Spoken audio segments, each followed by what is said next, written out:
Welcome to be digital. दोस्तों, आज को नहीं सीखेंगे किस तरीके से आप घर बैठे बैंक अकाउंट से अपने आधार कार्ड को लिंक कर सकते हैं। अपने बैंक अकाउंट में आधार कार्ड को लिंक करने के लिए आपको गूगल क्रोम ओपन करना है और उसमें टाइप करना है NPCI और आपके सामने पहली वेबसाइट टाइप आ जाएगी npci.org.in। इस वेबसाइट पे आपको क्लिक करना होगा। NPCI एक सेंट्रल गवर्नमेंट की ऑर्गेनाइजेशन है और इसके थ्रू UPI को कंट्रोल किया जाता है और बहुत सारी बैंकिंग सेवाओं को ये कंट्रोल करती है।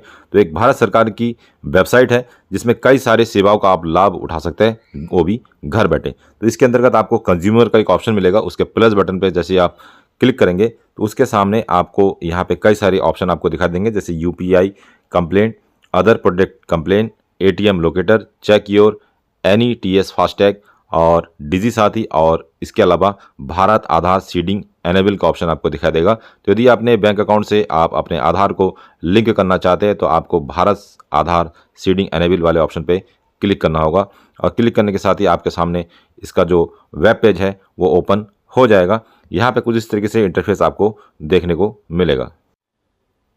यहाँ पर आपको 7.5 मिनट का समय दिया जाएगा इस एक्टिविटीज़ को पूरी करने के लिए। सबसे पहले आपको एंटर योर आधार में आपको अपना आधार नंबर यहाँ मेंशन करना होगा और उसके बाद आपके सामने ऑप्शन आ जाएगा रिक्वेस्ट फॉर आधार। सीडिंग करना चाहते हैं अर्थात अपने बैंक अकाउंट में आधार फीड करना चाहते हैं तो आपको सीडिंग वाले ऑप्शन में क्लिक करना होगा। यदि आप अपने बैंक अकाउंट से आधार को डीएक्टिवेट करना चाहते हैं, हटाना चाहते हैं, तो डी सीडिंग वाले ऑप्शन पर आपको क्लिक करना होगा। उसके बाद सिलेक्ट योर बैंक ऑप्शन आएगा, तो सिलेक्ट योर बैंक में आप यहाँ अपने बैंक का नाम सर्च कर सकते हैं। जैसे आप बैंक ऑफ बड़ौदा यदि आप सर्च करते हैं तो आपके सामने कुछ इस तरीके से ऑप्शन आ जाएगा। तो आप देख सकते हैं यहाँ पे फिलहाल जो जिस बैंक का आप अपने आधार से लिंक कर सकते हैं, तो बैंक ऑफ बड़ौदा आ चुका है, आंध्र प्रगति ग्रामीण bank, Canara bank, Indian overseas bank और पंजाब नेशनल बैंक, राजस्थान। तो कई सारे जो नेशनल बैंक है यहाँ पे आ चुके हैं और बहुत जल्दी आपको स्टेट बैंक की सर्विस भी आपको यहाँ पे देखने को मिलेगा। तो नेशनलाइज बैंक में सबसे बड़ा बैंक जो है Punjab national bank, Indian overseas bank और इंडियन बैंक, केनरा बैंक और बैंक ऑफ बड़ौदा के जो कस्टमर है वो इस सेवा का लाभ घर बैठे उठा सकते हैं। तो यहाँ पे अपना बैंक को आप सेलेक्ट करेंगे। स्टेट बैंक के अलावा लगभग जितने भी बड़े बैंक हैं यहाँ पे कवर किए गए। उसके बाद सीडिंग टाइप में फ्रेश सीडिंग यदि आप करना चाहते हैं तो आपको पहला ऑप्शन क्लिक करना होगा। यदि आप मूवमेंट करना चाहते हैं with the same bank with another bank, अर्थात एक बैंक से दूसरे बैंक में यदि आप करना चाहते हैं मूवमेंट, तो भी आप सेकंड ऑप्शन क्लिक कर सकते हैं। और मूवमेंट जो है from one bank to other bank में यदि आप करना चाहते हैं तो भी अपने आधार की डिटेल को यहाँ पे स्विच कर सकते हैं। तो यदि आप फ्रेश सीडिंग करना चाहते हैं, पहली बार अपने बैंक अकाउंट में आधार को लिंक करना चाहते हैं, तो फ्रेश सीडिंग वाले ऑप्शन पे क्लिक करेंगे। फिर आपको अपने बैंक अकाउंट का नंबर यहाँ पे मेंशन करना होगा और कंफर्म अकाउंट नंबर में आपको दोबारा मेंशन करना होगा। उसके बाद कुछ टर्म्स एंड कंडीशन होगा, उस टर्म्स एंड कंडीशन को आपको एक्सेप्ट करना होगा। 2 बार टर्म्स एंड कंडीशन है। उसके बाद एक कैप्चा कोड आपको आएगा, इस कैप्चा कोड को अल्फान्यूमेरिक कैप्चा कोड को यहाँ पे फिल करेंगे। उसके बाद आपको प्रोसीड वाले ऑप्शन पे क्लिक करना होगा। उसके बाद आपके सामने टर्म्स एंड कंडीशन का ऑप्शन आ जाएगा। टर्म्स एंड कंडीशन को आप रीड आउट कर सकते हैं और रीड आउट करने के बाद पेज को जब नीचे स्क्रॉल करेंगे तो आपको यहाँ पे ऑप्शन दिखाई देगा एग्री एंड कंटिन्यू। तो इस एग्री एंड कंटिन्यू वाले बटन पे आपको क्लिक करना होगा।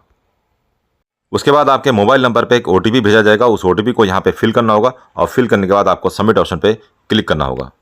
उसके बाद NPCI द्वारा आपके आधार सीडिंग के स्टेटस को स्वीकार कर लिया जाएगा और 24 घंटे के अंतर्गत आपके आधार और आपके बैंक अकाउंट को कनेक्ट कर दिया जाएगा। लेकिन इस कंडीशन में एक इस तरीके का मैसेज भी आपके सामने आ सकता है, जैसे जिसमें लिखा होगा Aadhaar number already map to State Bank of India, press okay to inactive the Aadhaar movement to Bank of Baroda. अर्थात यहाँ पे मैंने बड़ौदा का डिटेल दिया है और बड़ौदा ही वह खाता है जिसमें सरकार की जो भी सब्सिडी आती है उसमें आती है। तो आधार मैप के द्वारा जिस अकाउंट को आप यहाँ पे फीड करेंगे वहीं पे आपकी सब्सिडी आएगी। तो यहाँ पे आपको ये भी ध्यान रखना है, यदि आपका एक अकाउंट है तो आप इस प्रोसेस का लाभ उठा सकते हैं। लेकिन यदि आप 2 अकाउंट है, 3 अकाउंट को रन कर रहे हैं तो उस कंडीशन में यदि आप यहाँ पे टर्म्स एंड कंडीशन को एक्सेप्ट करते हैं तो आपका जो सब्सिडी वगैरह आती है वो आपके दूसरे अकाउंट में आने लगेगी। कुल मिला के इस प्रोसेस का आप यूज़ कर सकते हैं और अपने आधार को अपने बैंक अकाउंट से कनेक्ट कर सकते हैं या बैंक अकाउंट को आधार से कनेक्ट कर सकते हैं। लेकिन ऑलरेडी यदि आपकी सब्सिडी किसी और बैंक में आती है और आपके 3-4 अकाउंट है तो यहाँ से आप उस अकाउंट को चेंज भी कर पाएंगे।